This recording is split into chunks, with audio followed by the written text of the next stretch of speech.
The Gay, Lesbian, and Straight Education Network, or GLSEN study, found of the nearly 1,000 California gay, lesbian, bisexual, or transgender students surveyed, 89% routinely heard homophobic remarks while at school. 37% are physically harassed, while 22% said their middle or high schools provide an LGBT inclusive curriculum.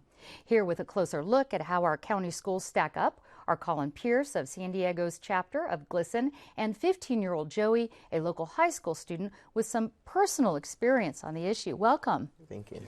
Joey, tell us, you just heard those statistics.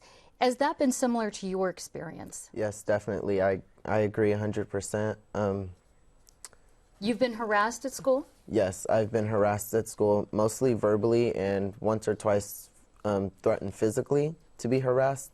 But mostly I hear is just derogatory terms all day long, at least 24 times a day. For example, you're just in general about being gay, or yeah, just in general, that's so gay, don't act so gay, faggot.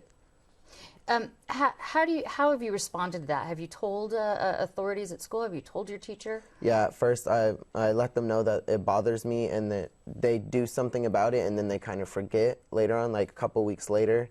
And if I feel like I have to say something or go to my administration at school, I feel like if they would do something about it, the kids would know that I'm the one to say that, because I'm openly out and all my friends support me. But some people who don't accept me for who I am may know that it was me who said something.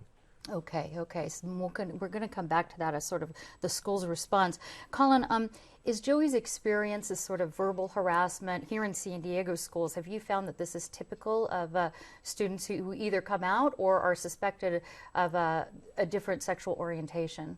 It is pretty typical. Obviously, things will vary from school to school, from part of San Diego to part of San Diego, from school district to school district. But overwhelmingly, this is pretty typical of what it's like for a student in San Diego. And it could be because they're actually LGBT, or as you indicated, it's also for students that are just perceived to be gay or lesbian, and they can come in for the same kind of abuse. How does this sort of abusive behavior or harassing behavior actually affect a student at schools here? What is their effect on academia and them coming to school? Well, it manifests in several ways. One of the things is that we do see that grade point averages are lower amongst LGBT students who report being bullied.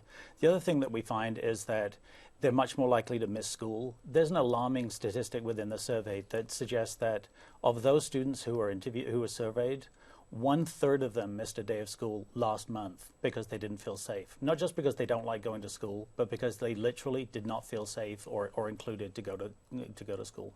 This survey also talked about there has been some improvement over the last 10 years, which I think is how long the survey has been going on. In 2011, I recall that Patrick Henry High School, the students there elected a lesbian couple as their homecoming king and queen. The superintendent of the district came out publicly, not only supporting the students' choice, supporting the king and queen, but also was very clear on that they are inclusive, they have an anti-bullying policy. What are schools doing in San Diego to improve the situation?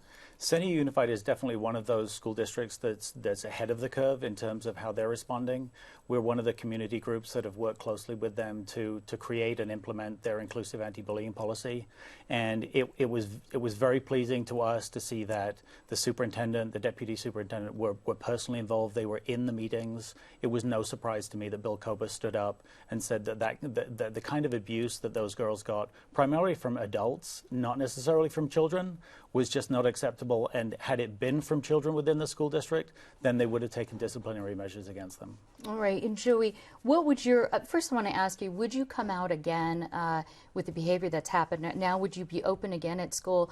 And if so, what would your take-home message be to other students? My take-home message would be everyone's equal, no matter race, sexual orientation, what their favorite color is. Everyone's equal in my eyes, and I feel like it should be that way in everyone else's eyes. And don't be afraid to be who you are. And you would come out again then? Yes, definitely. Okay. And we don't have a whole lot of time, but Colin, what kind of grade would you give San Diego schools right now in regards to their inclusive inclusive programs? I would say it's very mixed. We have 42 different school districts, so it varies a lot. But I think there's an enormous room for improvement. We're only just scratching the surface in terms of fixing this problem. All right, we are out of time. Thank you both so much for talking with us.